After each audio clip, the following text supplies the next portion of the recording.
মাননীয় প্রধানমন্ত্রীর নির্দেশে প্রতি শনিবার আমাদের সকল দপ্তর এবং বাড়িঘর আশেপাশে সব পরিষ্কার পরিচ্ছন্নতা এবং ডেঙ্গু প্রতিরোধের জন্য আমাদের সবাইকে সচেতন হওয়ার জন্য আমাদের যে আজকে হাসপাতালে আমাদের উপজেলা পরিষদ পৌরসভা এবং আশেপাশে যারা জনগণ আছেন সবাই কিন্তু উদ্বুদ্ধভাবে হাসপাতাল পরিষ্কার পরিচ্ছন্নতার জন্য কাজে এগিয়ে এসেছে এবং আপনারা দেখতে পাচ্ছেন যে আশেপাশে আমাদের যে আগাছা ময়লা আবর্জনা এগুলো পরিষ্কার পরিচ্ছন্নতা চলছে।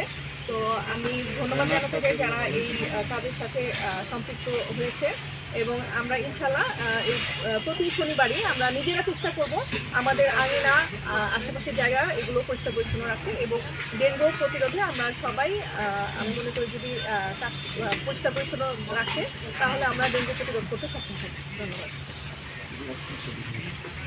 ধন্যবাদ। আমাদের মহোদয় যতটুকু বলেছেন, আমাদের প্রধানমন্ত্রীর নির্দেশনা আছে যে আমরা জানি যে এখন বর্তমানে শীত শেষে বসতে পড়েছে এবং সামনেই আমাদের বর্ষাকাল শুরু হয়ে যাবে এবং ডেঙ্গুর যে প্রকোপ আমরা জানি প্রতি বছর এই মশার কারণে এবং ডেঙ্গু রোগী প্রতি বছর অসংখ্য রোগী আমাদের দেশে মৃত্যু মুখে পতিত হন। তো এই কারণে আমাদের মাননীয় প্রধানমন্ত্রী আগেই মানে আমাদের prevention is better than cure. So আমরা যদি এখন থেকেই সেই উদ্যোগগুলো নেই, সেই কারণে প্রতি শনিবার আমাদের বাসাবাড়ি এবং আঙিনা সবসময় শুরু করে আমাদের যে অফিস প্রাঙ্গণ সব কিছু পরিষ্কার নির্দেশনা আছে।